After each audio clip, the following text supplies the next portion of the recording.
Pour ne rien manquer, abonnez-vous maintenant. 17h-20h, Frédéric Brindel, Judith Belair.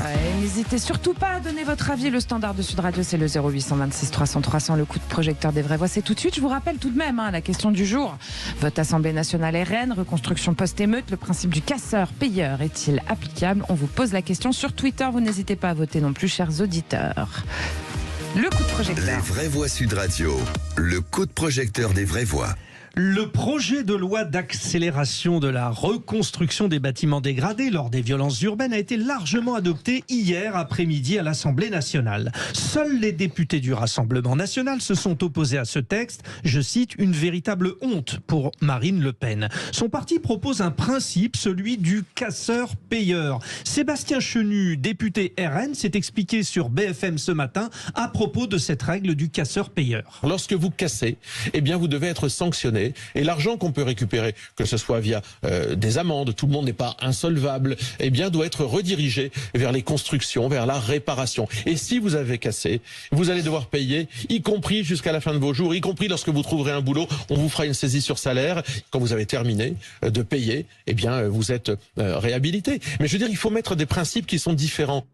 Payer jusqu'à la fin de sa vie, carrément, il nous dit Monsieur Chenu. François de Rugy, qu'est-ce que ça il a lui-même donné l'argument qui montre que c'est pas faisable. Ouais. Parce que là, de quoi on parle? Si on parle de ce qui a vraiment été cassé, c'est-à-dire des bâtiments qui ont été incendiés et tout ça, en admettant qu'on identifie clairement les coupables, on irait. Il n'y a aucun domaine où on fait ça. Hein.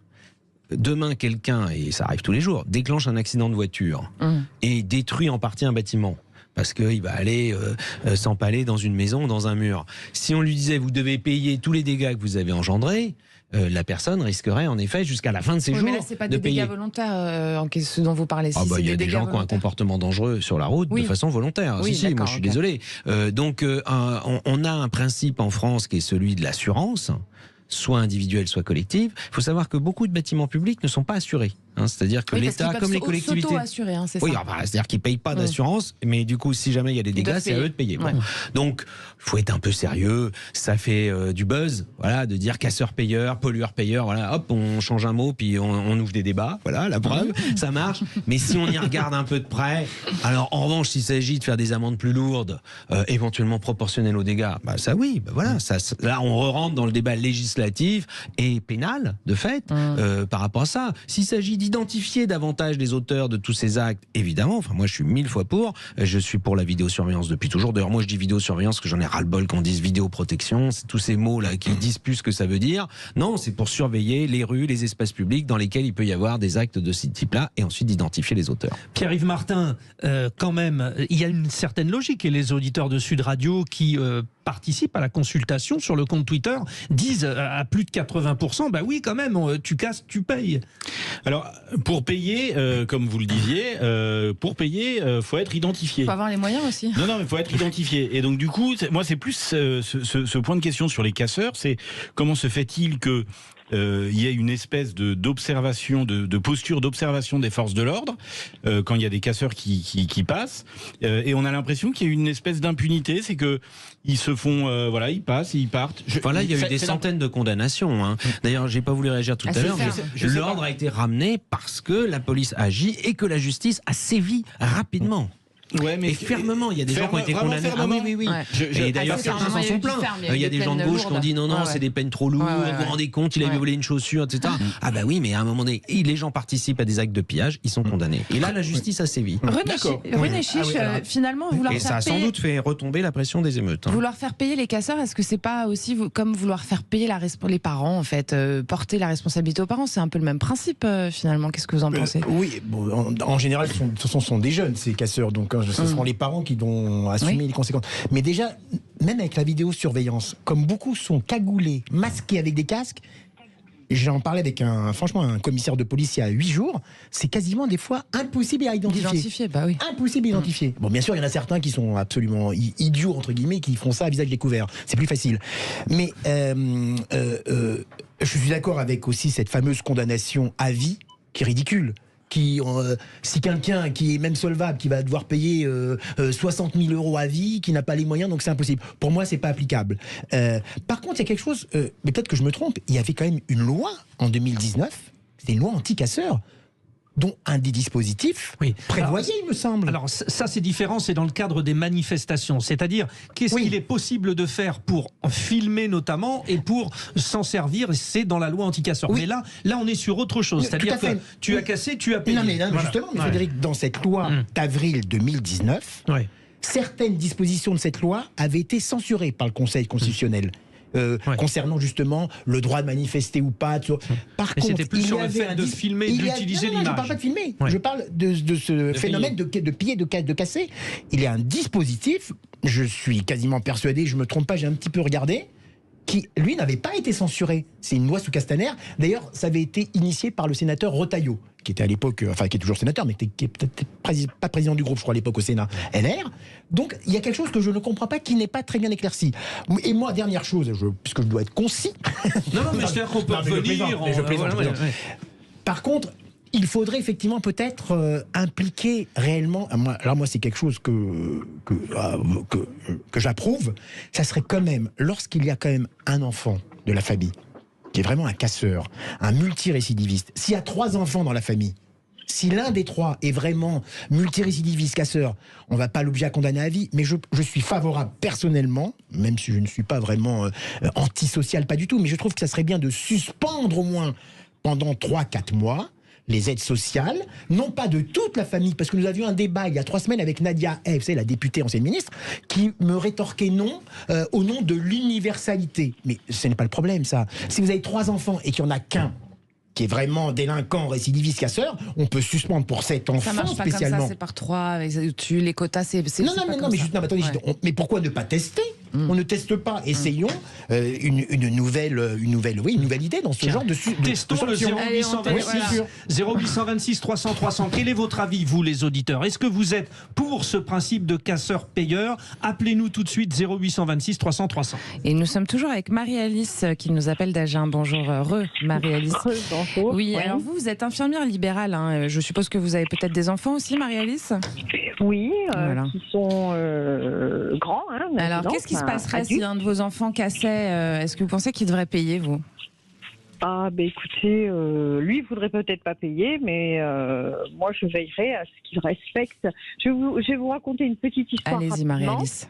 Mon fils était assez turbulent dans le primaire et 1 fois, 2 fois, il me ramène une punition à écrire 50 fois « je ne ferai pas le singe » ou le clown en classe.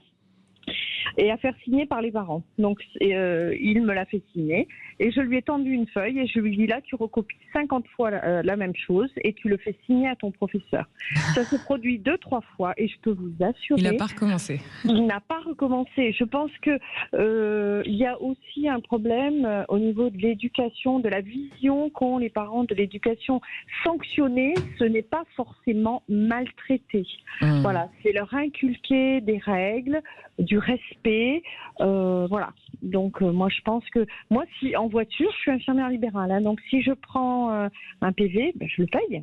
Il faut respecter la loi, quoi. François de Rugy. Il y a des lois et les lois sont faites pour ça. François de Rugy, finalement, en fait, il faudrait mieux éduquer nos enfants. C'est ça qu'elle nous dit, Marie-Alice. Je pense qu'il y a, en effet, notre auditrice pointe du doigt quelque chose qu'on n'a pas beaucoup dit ces dernières semaines et qui pourtant, pour moi, est au cœur du problème. C'est qu'il est en train de s'instaurer chez certaines personnes, et il faut bien le dire dans certains quartiers, une culture du non-respect de la loi. Et je crois que c'est une bataille culturelle, en fait, et qui, l'éducation nationale, doit jouer un rôle majeur. Mais aussi, après, évidemment, la police, la justice. Est-ce que la cause, c'est l'impunité ? Le sentiment d'impunité? Alors, ça peut jouer, mais je pense que c'est surtout un certain nombre de personnes qui, finalement, développent leur vie dans cette idée qu'on peut ne pas respecter les règles. Parce que quand vous regardez l'enchaînement de ce qui se passe, vous avez des gens, ils commencent par conduire alors qu'ils n'ont pas le permis, pas l'âge, par griller les feux, prendre des risques insensés, au détriment de leur vie, mais surtout au détriment de la vie des autres. Mais c'est aussi, je veux dire, le travail au noir, de considérer, bon non, mais c'est pas un problème, le travail au noir, bon oui, non, mais je te donne 100 balles comme ça, de la main à la main, puis on va, bon non, c'est je fraude la TVA, c'est je trafique. Tout ça, c'est le non-respect de la règle. De vitesse. Et je pense que c'est pas hasard si, évidemment, c'est les policiers qui se retrouvent au cœur de cet affrontement. et de cette crispation et de cette cristallisation, parce que eux, ils sont là pour faire respecter la règle. Ou que les élus ont été attaqués, parce que les maires sont aussi, dans leur commune, ceux qui font respecter un certain nombre de règles. Loi, et donc, moi, je crois que c'est un bras de fer dans lequel on est engagé pour longtemps, parce que ça ne se fera pas en un jour. Hein, et il suffit pas de claquer des doigts, de dire... C'est pour ça que je ne trouve pas que ce soit le respect de l'autorité, pour moi. C'est le respect de la règle. Alors, quand on est dans le respect de la règle, évidemment, on respecte celui qui fait appliquer la règle. Et donc, on arrête, quand j'entends des politiques qui s'en prennent aux policiers, etc., c'est le début. Ça y est, on commence déjà à saper le respect de la règle. Et si on dit maintenant, voilà, le bras de fer, il est engagé et on ne cédera sur rien, je pense qu'au bout d'un moment, ça produira des effets. Je donne juste un exemple. Le trafic de drogue, de cannabis. Aujourd'hui, la doctrine policière, judiciaire, politique, non mais c'est pas la peine d'arrêter les petits trafiquants. Ce qu'il faut, c'est remonter au gros bonnet. Oui. À l'origine du moi, trafic. Je pense l'inverse. Je pense qu'on devrait commencer par mener la guerre aux petits trafiquants sur l'espace public. Dans les rues, on ne devrait pas tolérer. Le harcèlement devrait changer de camp, c'est-à-dire qu'on devrait harceler tous les petits trafiquants, tous les petits revendeurs, et là, systématiquement, leur dresser des PV, leur dire vous dégagez, et si vous dégagez pas, on vous conduit au poste, et vous irez passer une demi-journée ou une journée, et ainsi de suite. Je pense qu'il dégage avant même que les policiers arrivent. Non, c'est pas vrai. On a laissé tomber ça, parce que, en effet, ça consomme, entre guillemets, du temps de travail policier. Mais si on combine la vidéosurveillance avec l'action des polices municipales, mais il faut que toutes les mairies aient des polices municipales et les polices nationales, eh bien déjà, on dégagera l'espace public et on se débarrassera en partie de cette idée que l'on peut trafiquer de la drogue en quasi-impunité sur l'espace public. Non, je suis pas complètement convaincu parce que ça me fait un peu penser, pardonnez-moi de vous offenser comme ça, François, mais ça me fait un peu penser aux déclarations de notre ministre de l'Intérieur qui, quand il a pris ses fonctions, a dit les dealers ne pourront plus dormir grâce à moi, je vais les poursuivre jour et nuit. En fait, il a poursuivi personne, ils sont toujours là, il n'y a rien à bouger, etc. Donc du coup, certainement, il y a un axe de travail, de progrès à faire sur la synchronisation entre les différentes polices, avec de la volonté de dire stop à certaines règles. Mais la réalité, c'est quand même que plus personne ne peut passer dans certaines cités, que le week-end dernier, ils ont organisé, les dealers d'une cité ou d'un quartier dans le sud, à Cavaillon, ont organisé une fête avec des jeux pour les enfants, des cadeaux, des manèges, des bidules. Qui était financé, on ne sait pas par qui, mais on imagine. Qui était financé par les dealers. Et voilà. Donc du coup, on se dit, on revient quand même de très loin. Donc je pense que il faudrait un peu plus que de la bonne volonté et... Bon, alors d'accord pour le contexte, mais merci, mais revenons à notre question sur le casseur-payeur. Est-ce que finalement c'est faisable? Est-ce qu'on peut le mettre en place, René Chiche? Parce que celui qui a cassé, celui qui a dégradé, c'est pas le plus riche en général. Oui, alors non, moi je pense pas que ça soit faisable. C'est tellement compliqué. Est-ce que les gens sont solvables? Est-ce qu'ils vont pas se mettre en situation d'insolvabilité? En plus, ensuite, comme on l'a dit tout à l'heure, il faut repérer réellement, identifier réellement les casseurs-payeurs.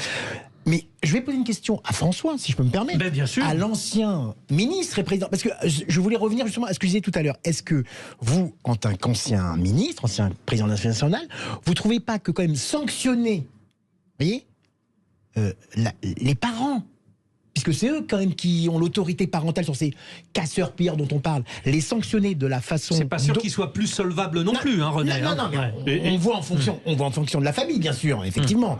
Mais une famille qui n'est pas riche, mais qui a un peu les moyens, sanctionner en suspendant, non pas en supprimant définitivement les aides sociales ou les allocations familiales d'un des enfants, même si, visiblement, je ne sais pas si c'est possible administrativement, mais s'il y a 3 enfants, s'il y en a un des 3 qui est un pilleur, un casseur, est-ce que vous n'êtes pas favorable, vous, François, à cette suspension? Alors, François, vous avez posé la question. Voilà. Parce qu'on nous dit toujours, non, c'est pas possible, non, on ne peut pas le tester, non, c'est l'universalité. François de Rugy, puis après une réponse de Pierre-Yves Martin. Je pense que c'est un choix politique, on pourrait le faire.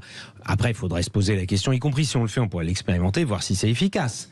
Moi, je pense que c'est toujours un bouquet de mesures. C'est jamais une seule mesure. Celle-là pour en être une. Je rappelle qu'en France, il existe des établissements pénitentiaires pour mineurs. Ça fait à peu près 15 ans. C'est assez récent. C'est-à-dire qu'au lieu d'envoyer des mineurs dans les prisons où il y a tous les autres prisonniers, là, c'est des établissements spécifiques avec un gros travail éducatif. Moi, je les ai rencontrés. Il y en avait un dans ma circonscription à Orvaux, à côté de Nantes. Les équipes des éducateurs, au début, ils n'étaient pas très favorables à ça parce que le pénitentiaire, bon. Et le comble, c'est que c'est eux qui étaient plus favorables, finalement, au bout de quelques années, à ces dispositifs que les gardiens de prison qui, eux, aimaient pas trop être qu'avec des mineurs. Mais pourquoi? Et ils disaient même, vous savez, notre problème, c'est que les mineurs qui ont été condamnés, parce que là, c'est des condamnations, et en fait, ils restent pas assez longtemps avec nous. Alors, ça veut pas dire qu'il faut faire des peines de prison longues pour les mineurs systématiquement, mais ça veut dire que quand on prend la peine, encore une fois, d'appliquer les règles, de faire des sanctions qui soient calibrées, parce qu'un mineur, c'est pas pareil, de 13 ans, c'est pas pareil qu'un quelqu'un de 30 ans. Calibré et applicable. Et appliqué, eh bien, ça produit des résultats. Évidemment, ça coûte de l'argent, hein, faut pas se raconter d'histoire, ça coûte beaucoup plus cher les établissements pénitentiaires pour mineurs que les établissements pénitentiaires classiques, etc., parce qu'il y a plus d'encadrement. Mais c'est ça qui finit par produire des résultats. Moi, je ne suis pas d'accord avec cette histoire selon laquelle la police ne rentre plus dans tel ou tel quartier. Oui. Ah, mais c'est une vraie réalité. Hein. Non.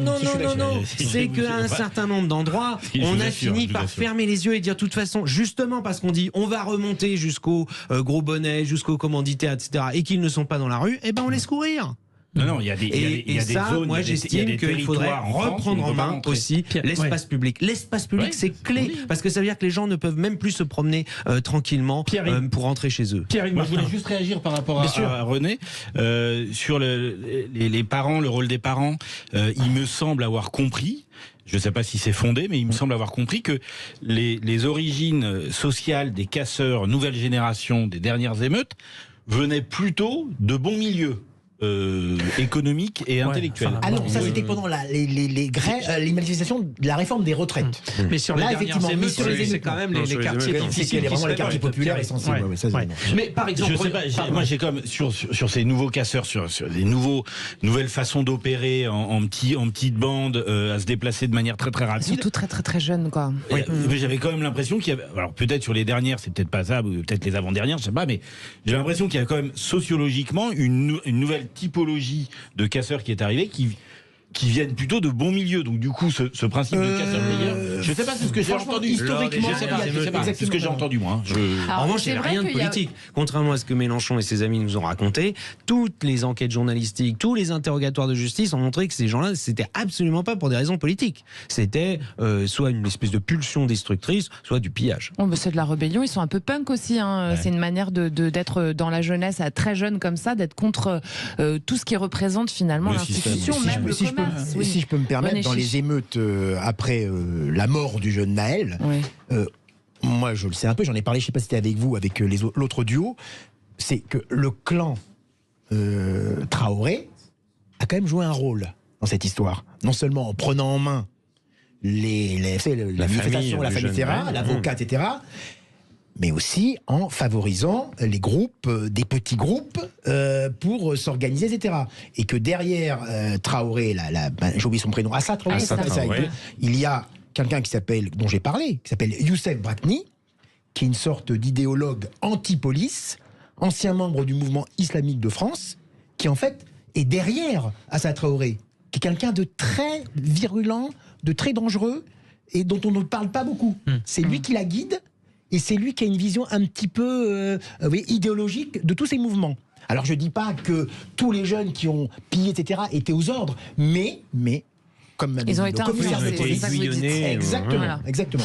0826 300 300, chers auditeurs, vous nous appelez, vous réagissez, vous tapez un coup de gueule. En tout cas, vous pouvez évidemment dire tout ce que vous voulez sur Sud Radio, la radio du Parle en Vrai. Marie-Alice, on vient à vous un petit peu. Justement, votre opinion sur tout ce que vous venez d'entendre et sur la responsabilité en général, en fait. C'est vous qui faites la conclusion. Voilà, alors, possible ou pas possible, applicable ou pas applicable, c'est vous qui tranchez. Le casseur-payeur. Alors, possible, difficilement applicable, bah oui. On a les deux, malheureusement. Mais voilà, si le Rassemblement National le propose, c'est qu'il imagine que ce soit possible ou c'est de la démagogie? Oh non, je pense qu'il imagine que c'est possible. Après, effectivement, je ne sais pas quelles conséquences cela pourra avoir sur la population et les réactions. Voilà. Je pense que la population va réagir. Merci beaucoup, Marie-Alice. C'était 84% quand même en disant oui, il faut faire. Bon, paraît-il en Suisse, si on jette un mégot de cigarette par terre, on doit payer. par exemple. Quand ils font des émeutes, c'est une amende. ils mettent un coup de pied dans la poubelle. Voilà. Vous l'avez vu la vidéo qui tourne sur les réseaux. Émeute en Suisse, nuit d'émeute en Suisse, et il y a un monsieur qui donne un coup de pied dans une poubelle qui tombe. Voilà. Allez, chers auditeurs, on continue tout dans pas longtemps avec un petit point sur le Tour de France, et puis juste après, ça sera les vraies voix du sport. On est toujours avec nos 3 vraies voix, René Chiche, Pierre-Yves Martin, François Drugy. Restez avec nous, à tout de suite.